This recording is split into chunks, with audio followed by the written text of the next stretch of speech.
Okay, so today, let me just close this, minimize this real quick. Okay, today's be about Dungeons and Dragons. I know, shocking and interesting, but let's just get to it. In this game, you definitely don't want to plan for high level play because most often your campaign will be over between the level, character level between 5 and 10. 10 if you're lucky. So with that in mind, this is going to try to help you plan around that that fact and try to help you not die because certain classes kind of terrible early on. So let me just I currently have a PDF, the player's handbook, and you can find other free resources online. If you want to be like save the environment, third party place you can do is D&D Beyond and other such places. Yes, D&D and Beyond is not directly owned by Wizards of the Coast, which own the copyright. None of that, but like play within your means. Don't let people guilt you. That type of thing.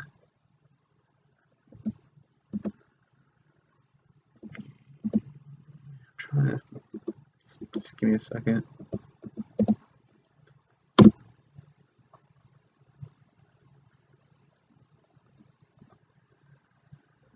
Okay.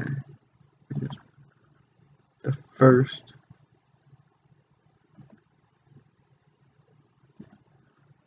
class I would recommend for Dungeons and Dragons would be the Rogue. It's one of the simplest classes. And if you're used to playing other RPGs where you have a bunch of decent skills, which is determined by fuck, damn it.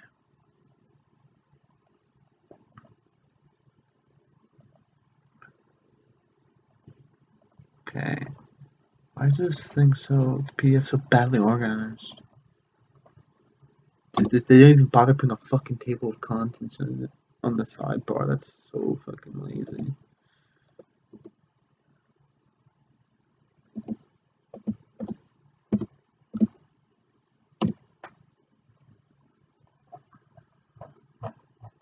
Let's see, here it is.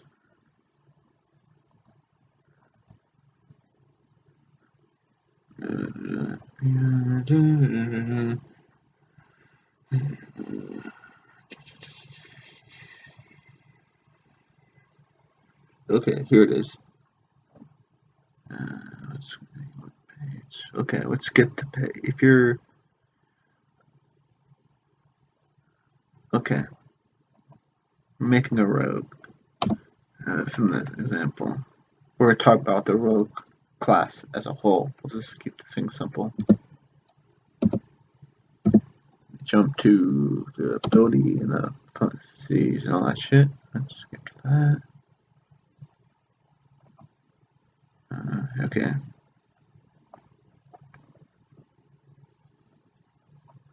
Okay, got that open.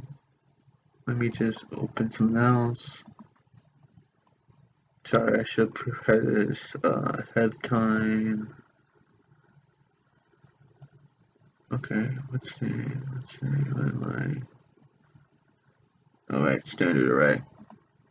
When you first start playing D&D, when it comes to character creation, I recommend standard array for it makes it easier. You won't have to worry about doing the math for point buy, but you won't accidentally botch a character because you can only get modifiers every for example, right, if you have like, see, let's say since you're rogue, your main thing will be dex because a lot of main skills and stuff you get skill off of that.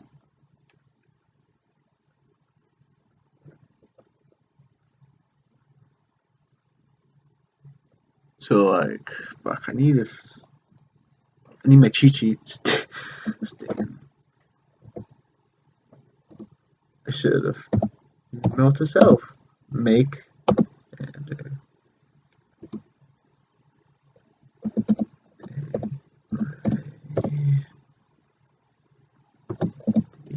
D&D.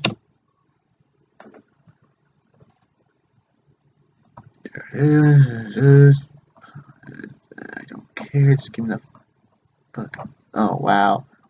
View on standard away. Oh, yes, there it is. Maybe this one might actually have the numbers. Yep, this does. Okay. The standard array pools are 15, 14, 13, 12, and 10, 8. So I'm going to open this. Okay. I'm going to open a second document on my side of things. Okay, good. Oh, calculator. Character sheet. Alright. So you want 15 decks, because that's where most of your stuff comes from. I give you and if you reference table on page 173, that gives us a +2 modifier at level 1. That's not too bad. So that's where you roll d20. If you don't have proficient in a certain skill that's be dex based, you just roll d20 plus the modifier. So far, quite simple. And okay, so let's put an 8 in strength. Most people in strength, because let's not be special, because most people have a 8 intelligence, but frankly speaking, you kind of don't want that, because intelligence does a lot more for you in your typical gameplay when you're not stabbing things. And since you're a rogue, people are going to expect you to have some somewhat decent perception, which is being able to see things with your eyeballs. Alright, so let's see, what's the next? 8, 15.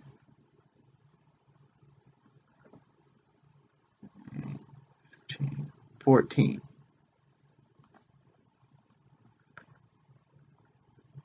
I'm going to do 14 intelligence.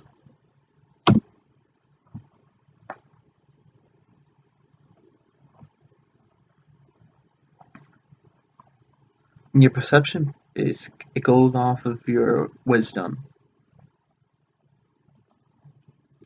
which I'll make that 14. That makes more sense to me. Because if you're going to play a rogue, you need some way to spot traps and all that stuff, which is somewhat important.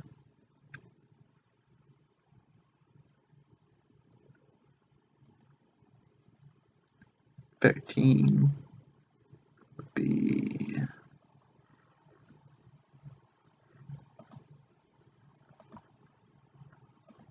that'll be intelligence. That'll be a 1.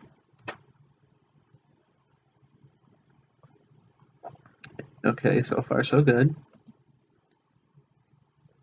12.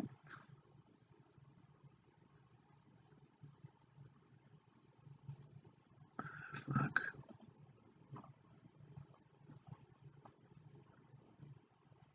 Let's put a 12 in your constitution.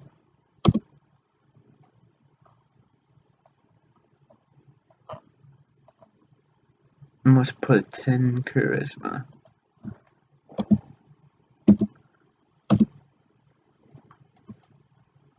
You're with this setup, you're not going to be the talking into the barmaid's pants or skirt, or whatever your prerogative. You're not going to be doing that with this setup, but that's the bard's job, because they have to be useful somehow. And this fake character is going to be called Bobby.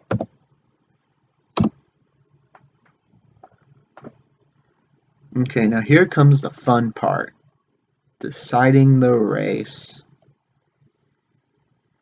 Okay, right? Each race gives you an increase, gives you a passive increase to certain stats.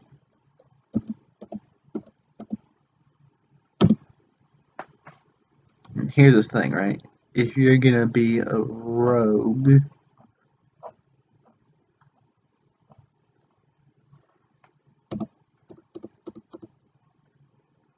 kind of, if you really badly want the good numbers,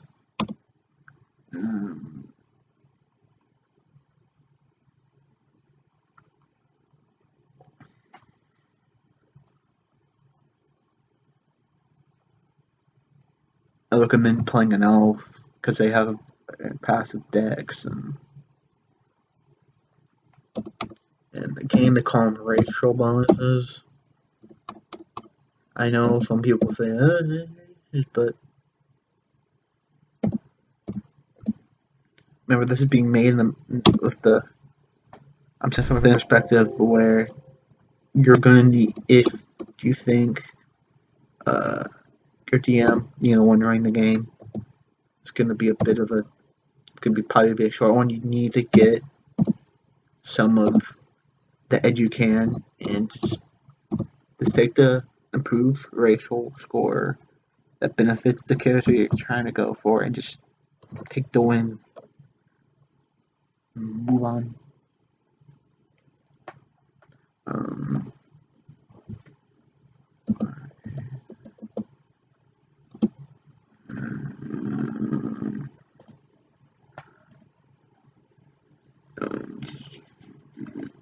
And some races have the access to magic source they get access to for like free. Which is pretty nice.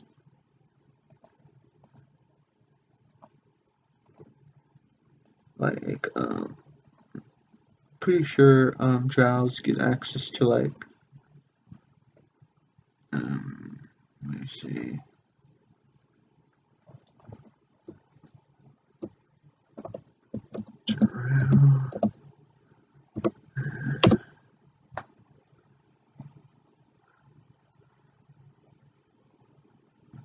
Let's try that page. It says like 25.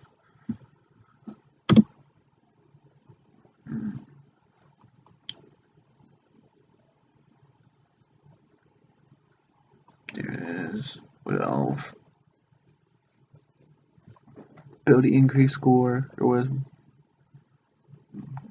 Okay.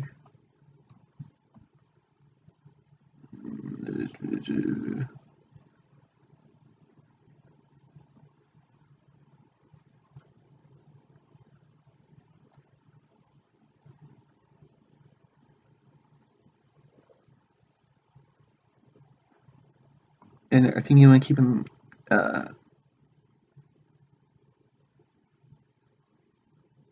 in mind is certain people, like elven traits and stuff, have certain benefits to them.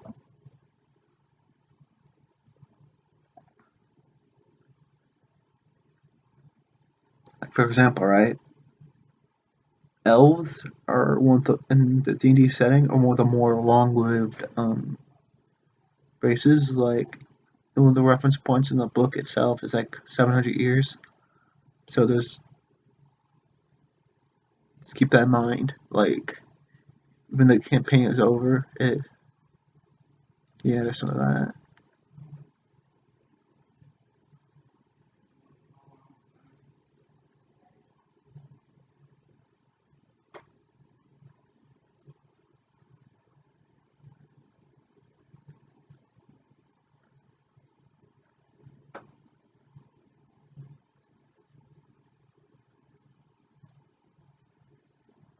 Wow, there's elves in D&D are super like teenagers, man. With like how much they weigh in pounds based off this book, like 100 to like 45 pounds. And male.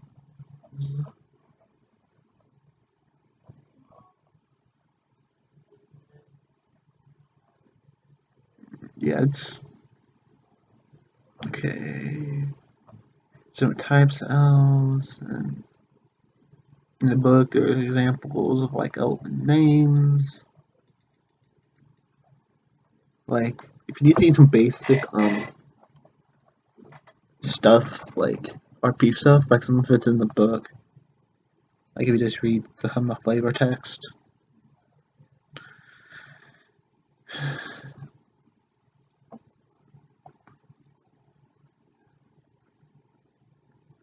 Okay, here's the thing, right? These might be elf, because just for being an elf, your dexterity score increases by 2, which is pretty nice. For being a rogue, that's improved dex right off the bat.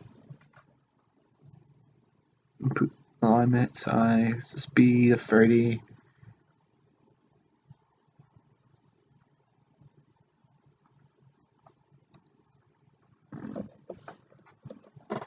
Fey ancestry was pretty nice.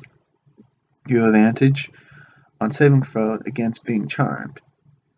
Advantage means instead of rolling 1d20, you roll 2 of them, and that's that. Magic can't put you to sleep. That's sleep magic. It doesn't kind of come up that often, but it's nice to have that in your back pocket just in case the DM wants to be nice, wants you to use a background feature. The reason I'm being that condescending about it is because like there's not many enemies that I know of anyway that actually use the spell sleep when they could just do other things too, which are 100 times worse and probably more effective. But whatever, that's nice. Um,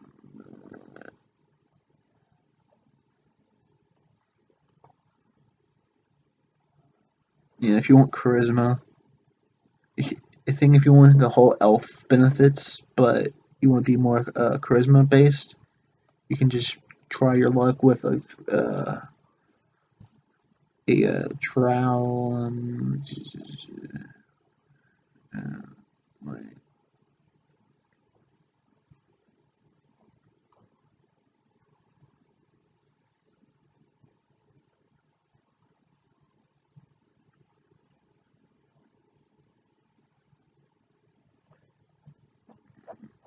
yeah. All right. I think we came to. Let me just bring up my sheet for Bobby, and we can just come up with a race. Just pick high elf. Make things simple.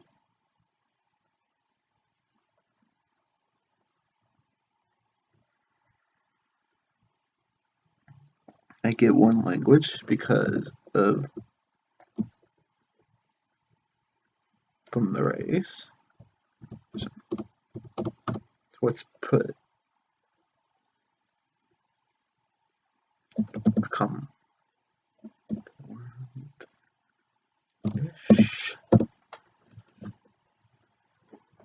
Just make sure it's something that you can understand if you want to do shorthand for it.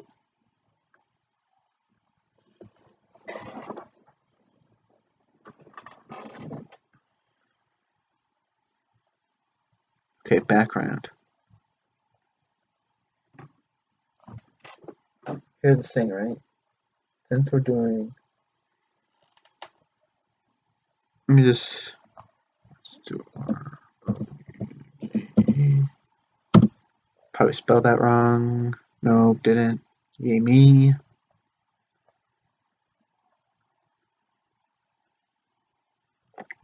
The background feature makes you have do better on certain roles.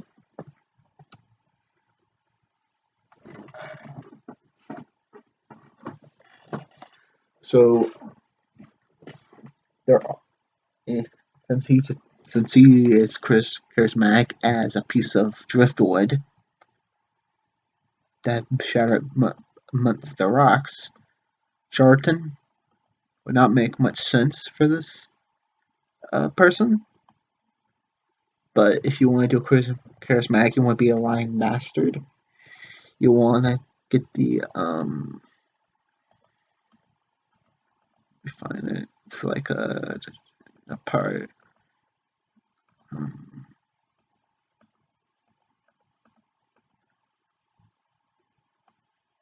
Trying to remember what the name of the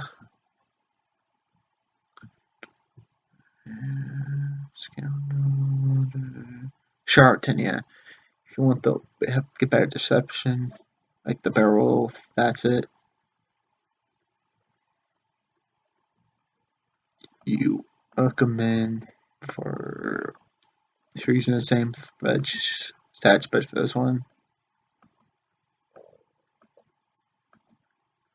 If you want something weird and like kind of off base a little bit, Sage.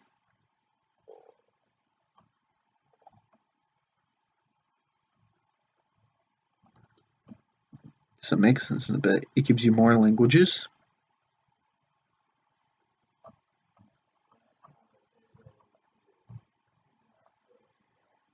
And thing, you're gonna be able to talk. Oh, wait. This might be kind of silly. The scam for Bobby is he's gonna be. No way, that won't make sense. Let's see.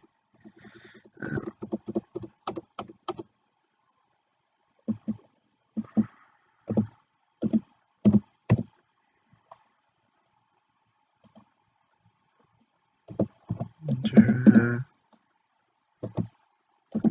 common, which is spoke under ground, basically the Underdark version of common.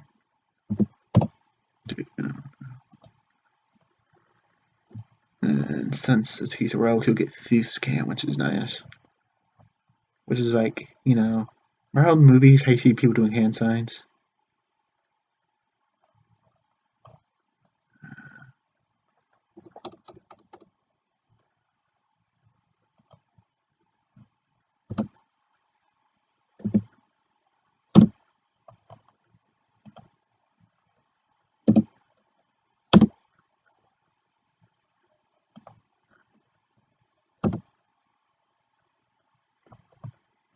Okay.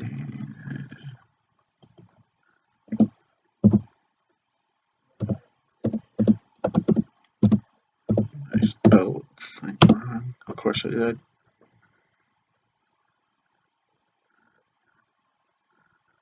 Yep, that makes yeah. You got my face, huh? Of course there is. Okay. Let me just not fuck this up. Oh, there goes Thummy Finley. Oh no.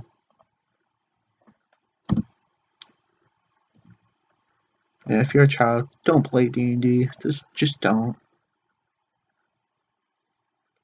Unless it's with strangers, at least don't. Okay.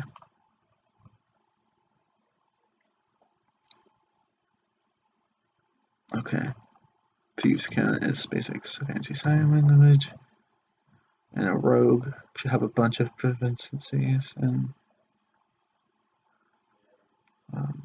choose. Okay, I got 4.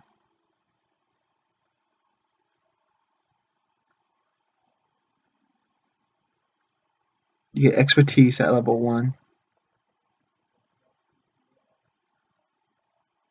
which the rogue's a skill monkey, so make sure you keep a good count.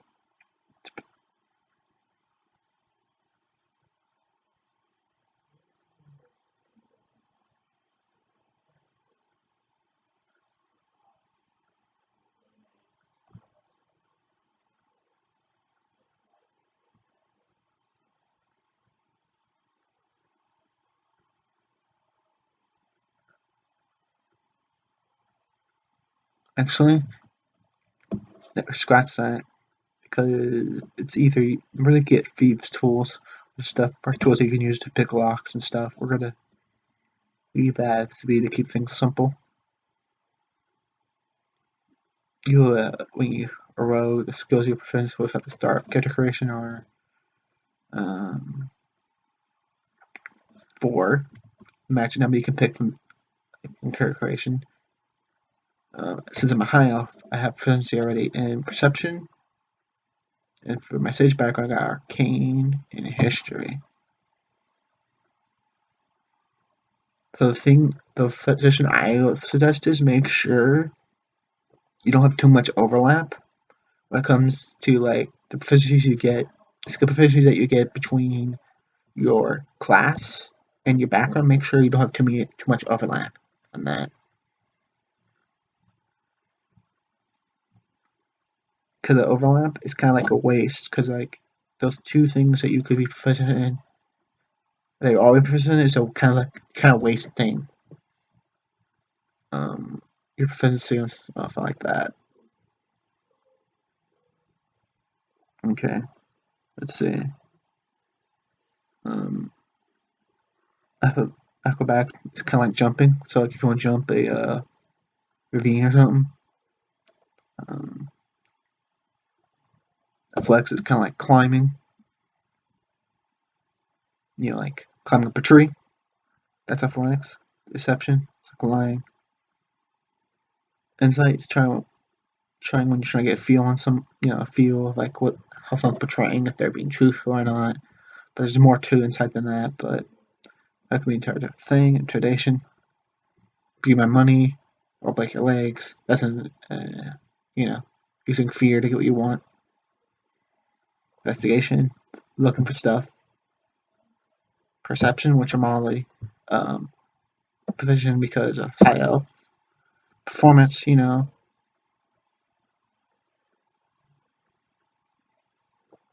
performance, singing, dancing. That usually comes up more for like bards and stuff, but knowing the history of the class, that makes sense that there's some overlap. Persuasion, not being a douche, sleight of hand, um, you know, stealing stuff people's pockets, like theft mainly. Stealth, it's like sneaking around. You can't just like Skyrim it and you know what I mean, be perfectly stealth in the middle, because stealth basically works where you have to roll hot, like without the use of magic and such, just for something else. Like you can't just like be stealth in the middle of a room. There needs to be like some objects, something like that, or like Okay, so the 4 that we're gonna pick are gonna be acrobatics, which makes it up to a 4 because there was a 2 before.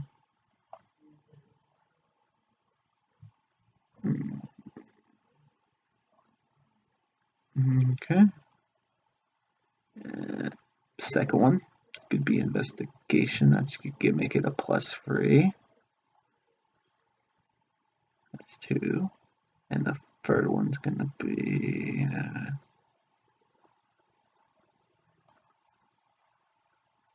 stealth because of course. And the last one's gonna be sleight of hand. Because we have handling of +2 from our wisdom. So now we're gonna move on to the next step. We just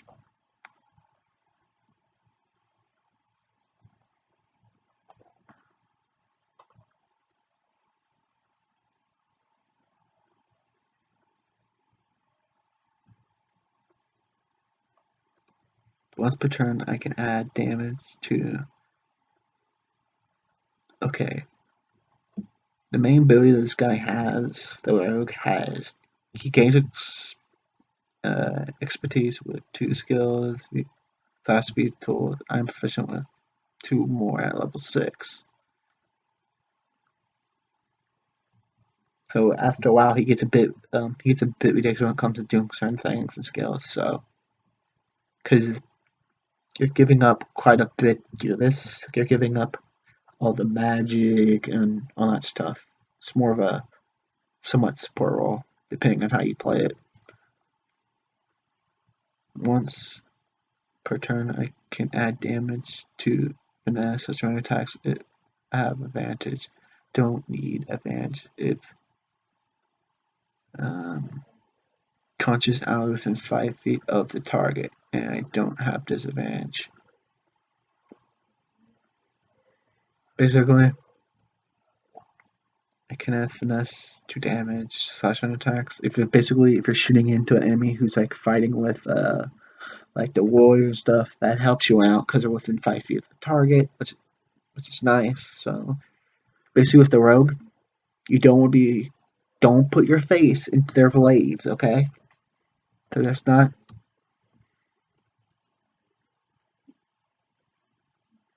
not pretty smart to do that. Okay, if he scans basically a secret language that can use to convey message in conspicuously, it's like a secret language that like you can basically talk to somebody without verbally expressing it or using magic, which is it's a mundane way of doing it instead of like using like a spell slot or having like your party member use a spell slot, which is resources which most classes only get those back from a long rest, which is like 8 hours or something to that effect. Because my constitution is 12.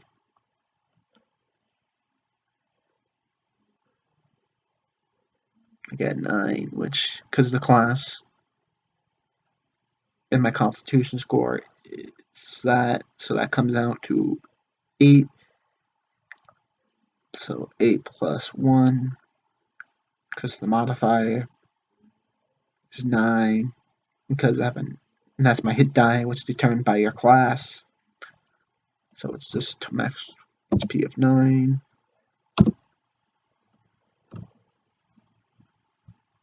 Okay.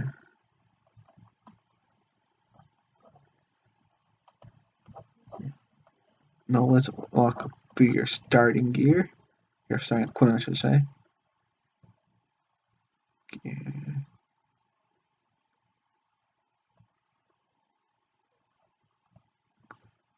Let's see, since we're a rogue, let's see what's weapons to pay. No, okay. You have light armor. Okay. Your star equipment is as follows. It can be a rapier or a short bow. Or a rapier or short swords, my bad. Sorry, I went ahead.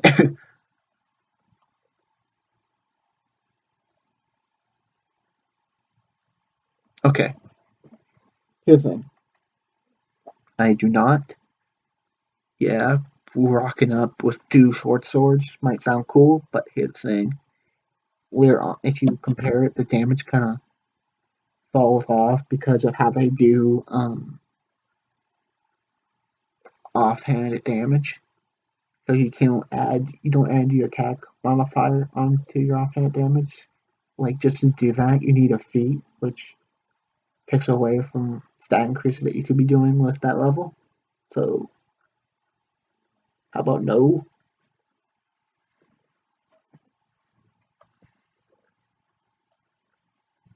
Okay, let's add the equipment.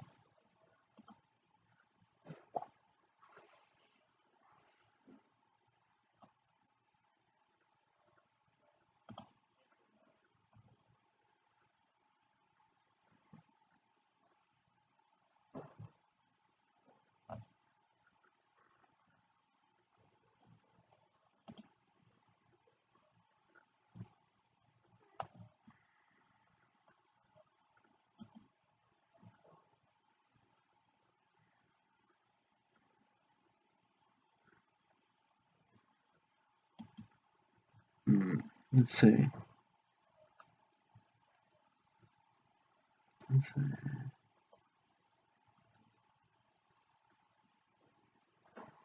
The starting robes.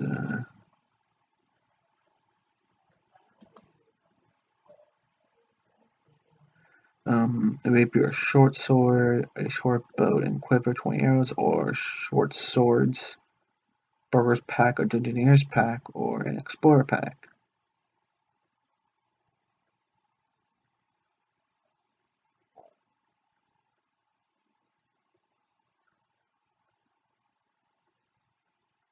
Don't forget your background based stuff.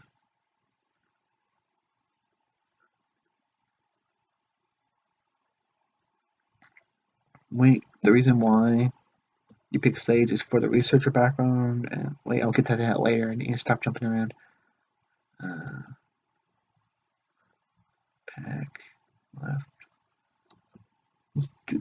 I recommend the Dungeoneers pack. I believe this is the one with, yeah.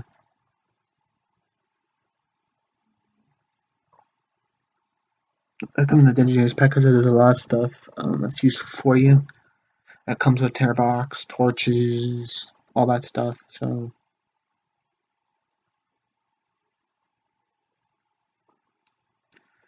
and if they're used, you'll be lightly encumbered at this point. Um,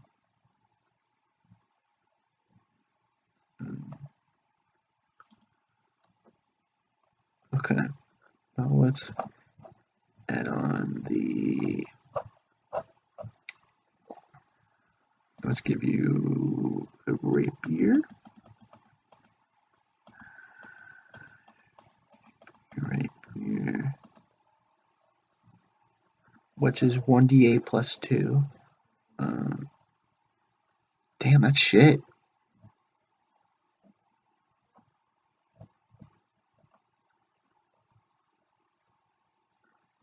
You're giving up a d12 for your utility.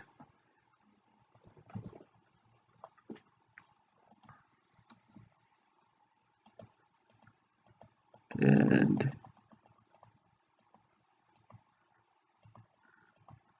light short bow, which is 1d6 plus 2, which has a range to 80 feet, which is, you don't see this will come off that often, but there's a whole, like, sweet spot range where, if you shoot something, I don't think that they have this rule anymore. I've never seen no one use this rule, so this is mine. That, like, where if you're too close to someone with a ranged weapon, you can get disadvantage. I don't think they do that. I've never seen anyone use that rule at all in my personal experience. You have 80 to 320 feet. You have to use two hands for the short bow. It has ammunition property, so you have to, like, do other shit.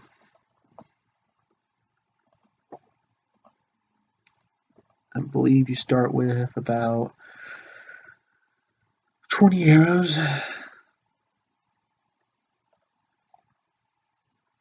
$20. Let's put that into the thing. Boom. Okay.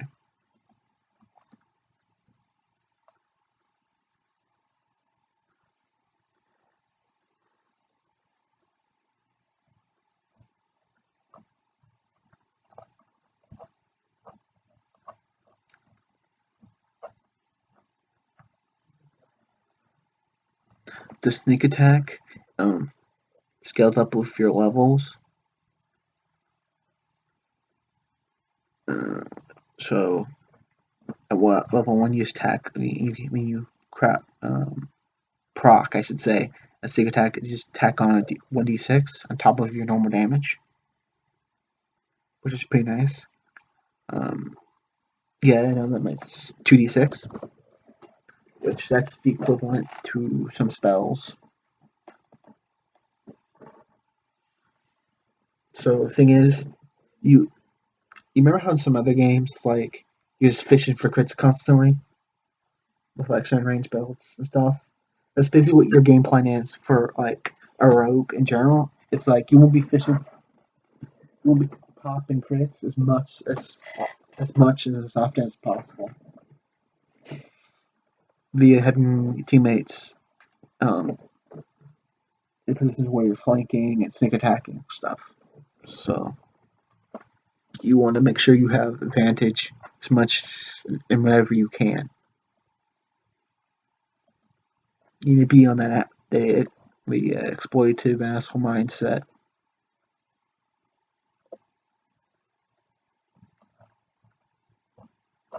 And since the reason why picking an elf, a high elf, or an elf as a whole for that is because you get a cantrip, which is a spell you can cast for free, but your intelligence is your modifier for this. So you want to pick something that's. I recommend if you're gonna do this, you want to find something that isn't like damage or something, because since your intelligence is useless and that's not gonna be a main dump or a focus stat, you want something that's maybe a buff on yourself or like something that's useful. But like, for instance, a cantrip is not gonna meet your options if you're using that type of framework. It's not gonna be that high.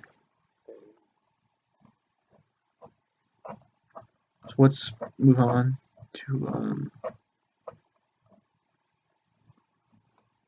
level 2.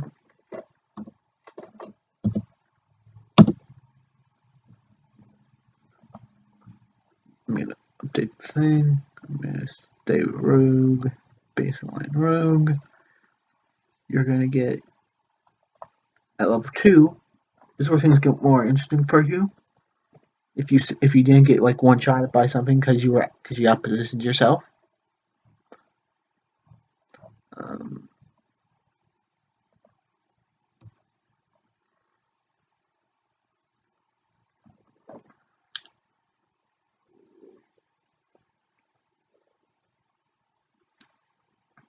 okay, right? Okay, let's say you shot a guy, right? At level 2, you get this feature called Cunning Action, which is useful. For example, let's say you shoot a dude with an arrow, and he's within like 20 feet of you, meaning he'll be up in your grill on his turn, which comes after yours. You can use the Cunning Action, which use your bonus action, which is once you do this, you still have your base. Since you use your attack action, you still have your movement. The bonuses is like below that, so you can use your Cunning Action, which gives you the ability to use a bonus action to take a dash, disengage, or a hide action. And if that person's that far away from you in a attack of opportunity range on you, you can use that bonus action as a dash, which is like double your movement or some shit. I think. Or is it inversion dash?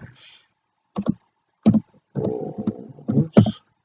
If you're not sure, you can just quickly look it up.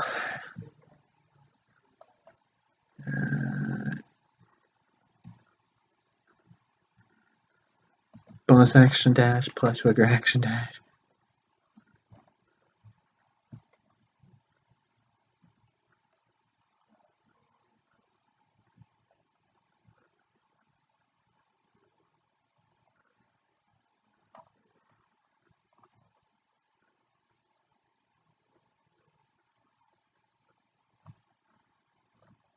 So yeah, you can use your cutting action in this dash as a bonus action, which normally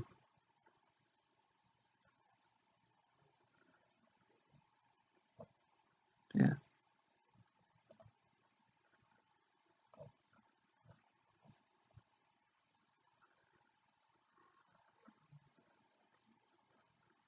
So yeah, the bonus action, if your standard character is 30 feet, which is doubles that, so you can move 60 and 60 again. So you could always be as safe. Engagement right at the end of your turn.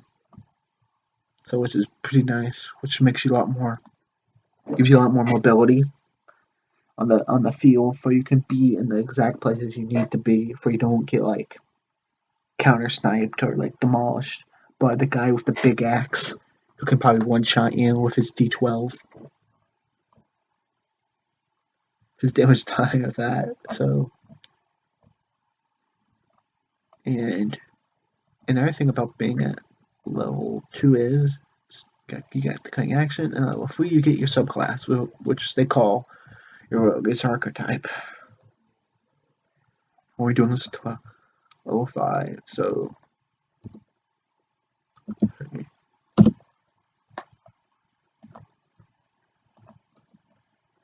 okay.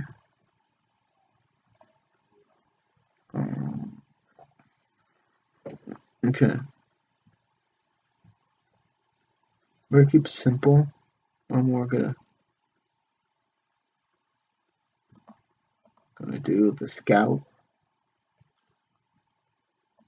Let's keep things.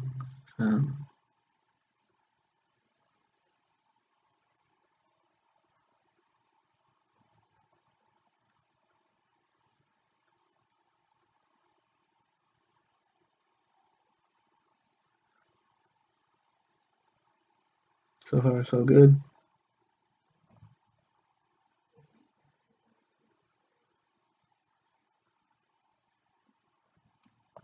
All right.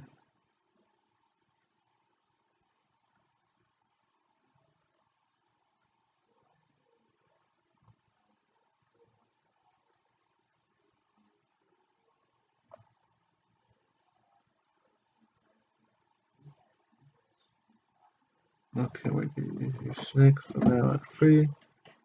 You're now at 21.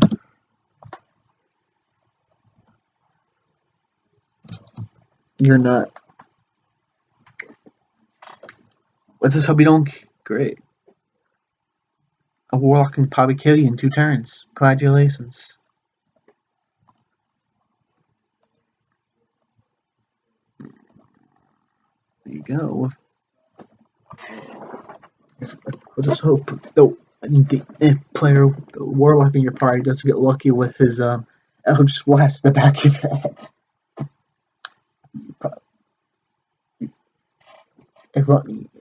If that ever happens, running.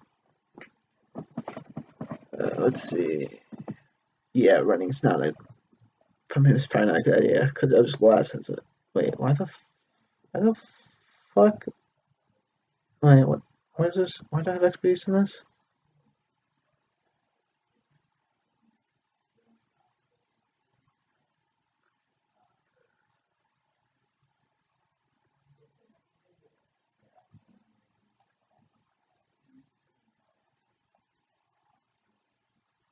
Oh, this gave. This gave. Okay, that's actually pretty good, actually. Scout gave me efficiency and expertise with nature and survival. What the fuck? Okay, I see you. It's actually pretty good. That's gonna scale pretty well, too. Um,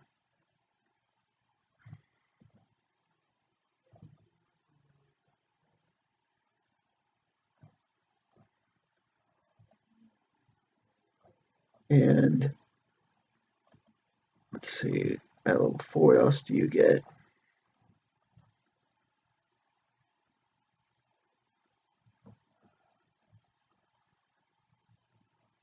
That's pretty nice.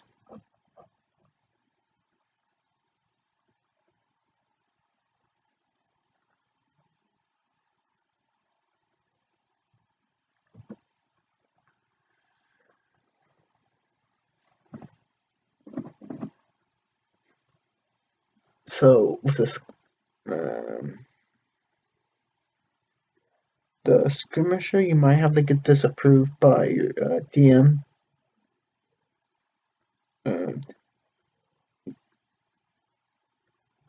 Other reaction within a hostile ends its turn within 5 feet of me. I can move half my speed as reaction. Which, if you have to use that, you always fucked up already. You shouldn't be letting the enemy get within 5 feet of you. Because, like, here's the thing, right? You have to use your cunning action, disengage, then you use your reaction. Because if you just move, because if he's within 5 feet of you and you move away from him without using a disengage action, he's going to get a free stab on you because he's within. If he's using like a spear or something, or like a sword, 5 feet, he's gonna get attacked for opportunity on you.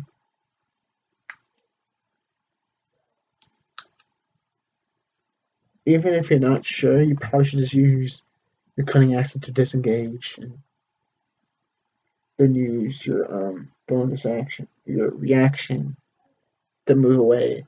Then you can use your movement. Then you could attack, and you're fine. Yeah, it's a mouthful, but I know, but this is a more would be a lot more. So if you're using like a wizard,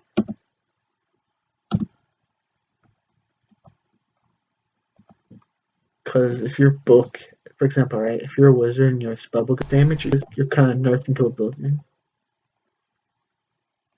Okay, we're at 4.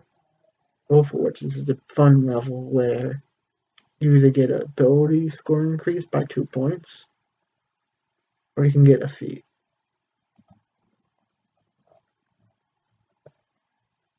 We're gonna get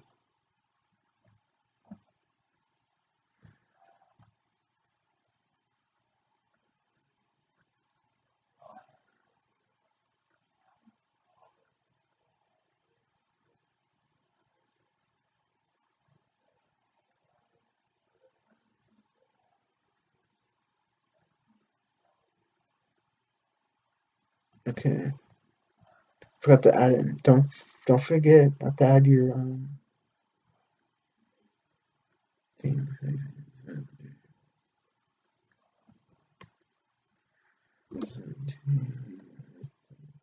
17. That's base is 17. Dexterity, which brings up to plus 3, and you increase my intelligence to 14. The reason I'm doing this because I forgot to do add the racial specials to it. Makes it 14 makes it up plus 2.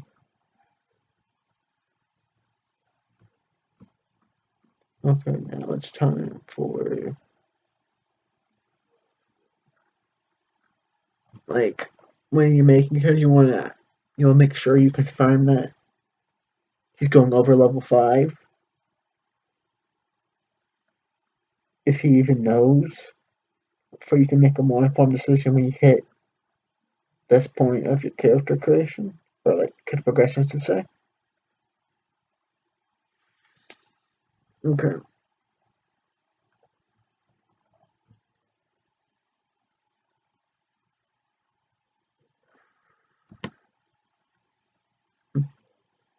Like getting to 18 is relatively getting to a 19 score is relatively easy.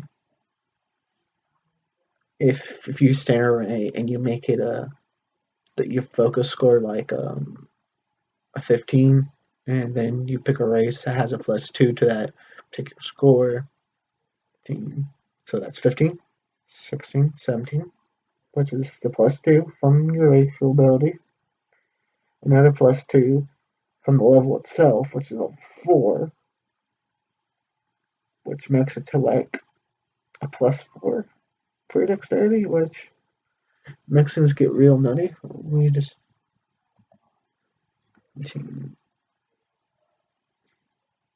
makes that 19. Just that'll bring it up to a that'll bring it up to a plus 4. Then you add your proficiency bonus, makes it a dex save of plus 6, which is nutty. for that.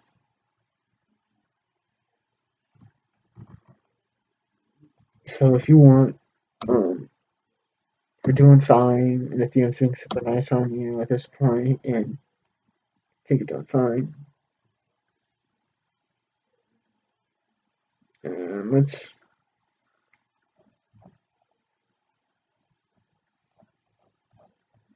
Let's think of decent feet. If you're just being a pseudo archer at this point, like um,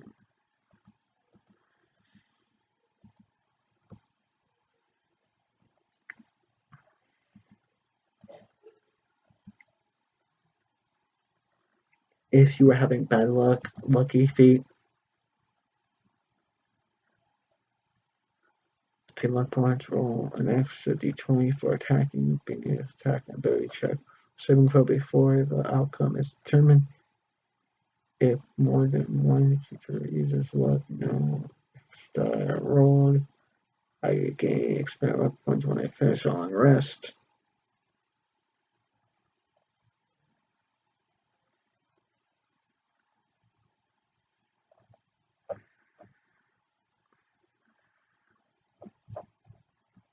Let me find it. Elven Accuracy. This is a very. This is a feat that a lot of people have problems with. If they say no, sharpshooter then, or if the DM is coming off like a little special form of tool, get Skulker and just be someone, be the asshole, never stays with the group and just hides and stalks them constantly. That's kind of how you should, since your charisma's so bad, probably should playing it that way. Um, Let me just find out what I can.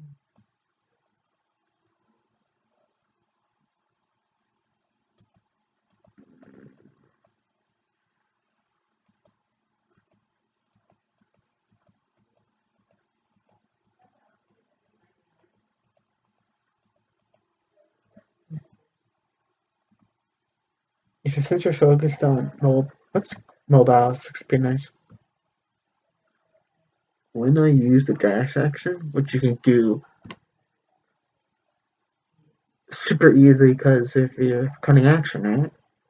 Use dash action. Physical terrain does not cost me extra movement. Basically, you can move like normal. Doesn't reduce your movement. When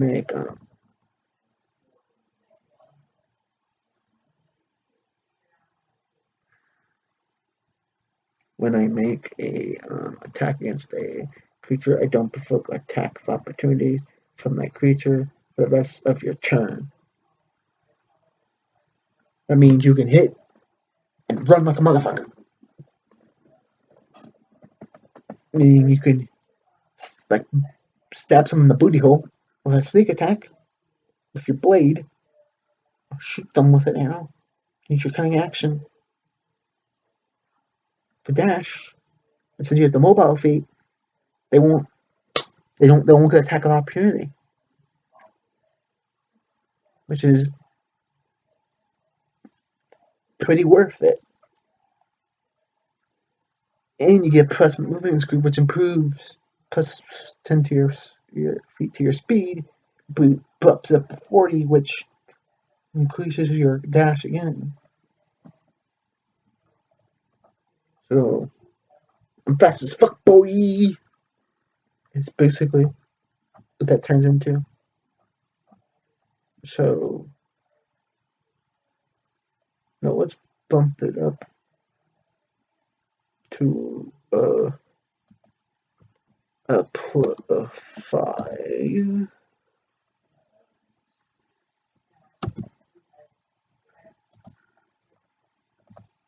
Let's see.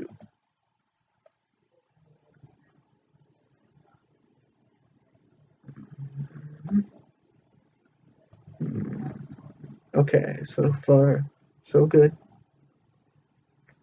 The thing is, as you level, your fantasy bonus increases, which affects your skills. And for example, right, my wisdom is +2 because it's at 14. So it's 2 + 3 because proficiency. And since of my background, I have that. Makes it 8. Survival. Let's see.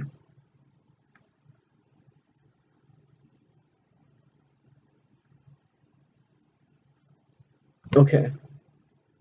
If all your movement at level 5, all these movement and being not too close to enemy shit stuff is not working out for you, and if you still have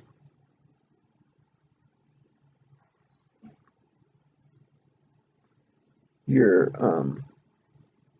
reaction,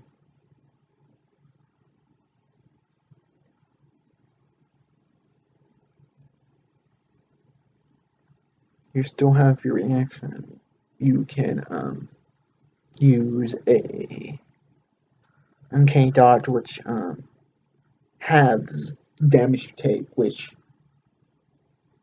makes to where you don't explode and immediately die from like a person with that knows how to use who's not Harry Potter. Harry Potter won't one shot you anymore.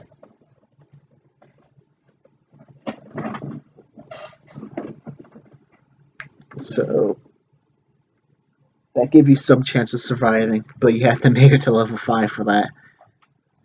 The time you get that, the session probably will be done. But let's look at, you have pretty decent, that's 3d6 on top of your normal damage. So that's 3d6.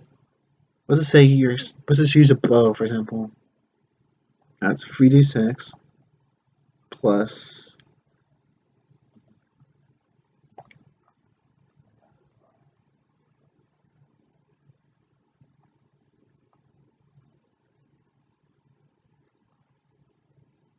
1d6 plus 3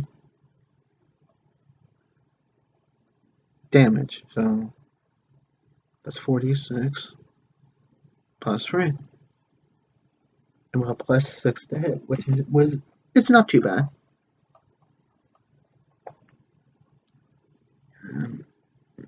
Can't, like, you're giving up. Since your fences setup is focused on mobility, you're giving up damage, but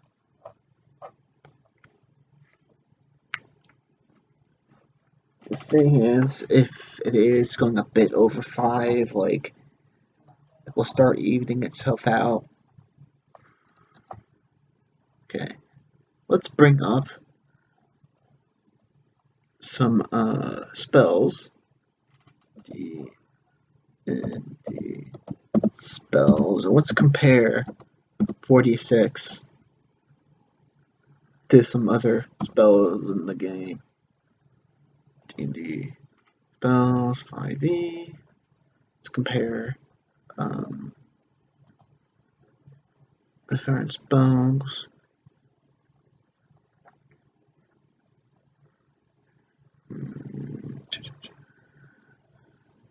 What does dual work? Because that's what I'm familiar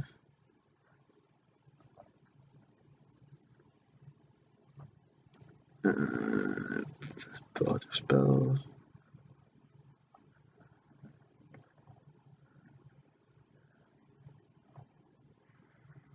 Select spell levels. Let's just start first all the spells and work our way down, shall we?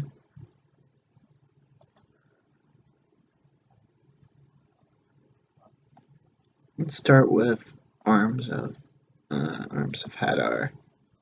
10 feet radius of self. Come on. D&D Beyond so chintzy, man. Like, they want you to pay for so much shit for no reason. Like, they are spell. is.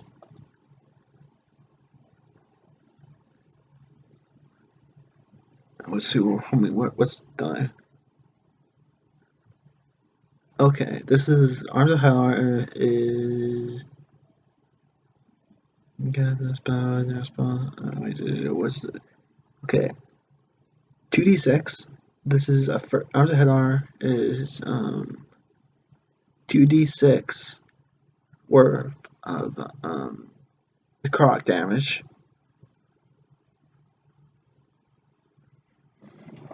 Just pure damage while you're always doing more.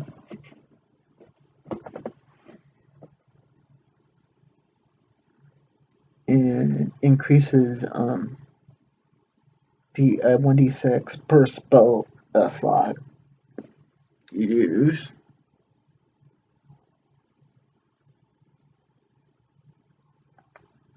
So yeah, that's probably free, and it has to be second level or higher. So, and here's the thing, right? Them using you, and the thing is about Arms of Hadar, doesn't really scale that well.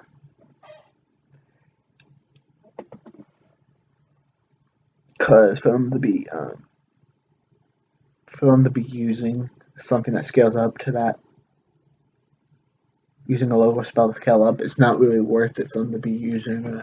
They're wasting them doing that. This will be wasting their resources because spell slots are limited.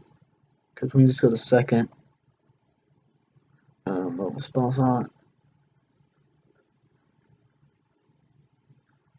Because you got Blank Smite, Crown Madness, Darkness, like, there's a lot of options for magic, but the point is, the reason why I bring that up is because you can do that. If you play your cards right, you can basically be sneak attacking every round. So you can basically do the equivalent of, like, Arms of Hadar upscale to, like, using a 4-spell slow slot.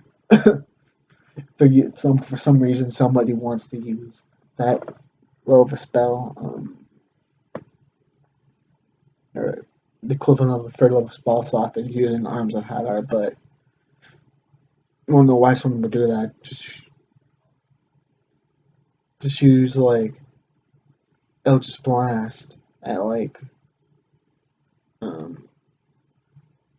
level 5, and you're already having 2 beams, which if you're using a Warlock can have so much more utility. Like, yeah, I don't get people who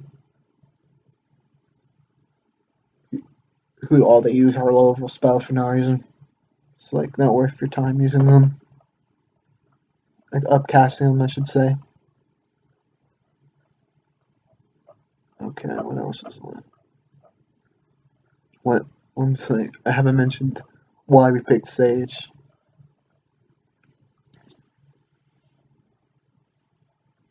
Whenever you attempt to learn or recall a piece of lore, if you do not know the information, I often know where and from whom I can obtain it, unless it's information that comes from usually,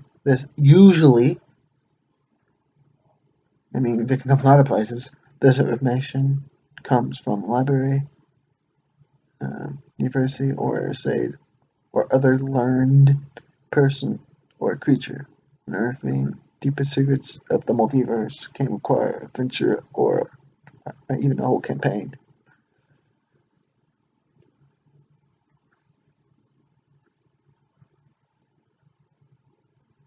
And so, like,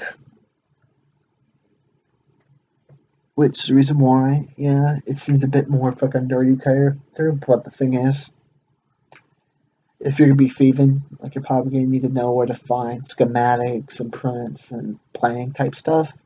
So that's probably where that's gonna come in.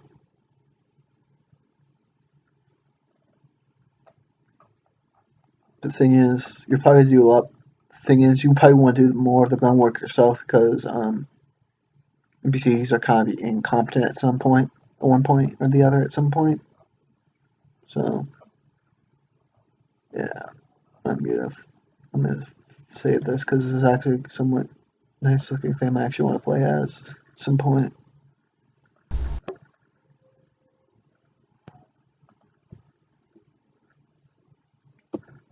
Bobby.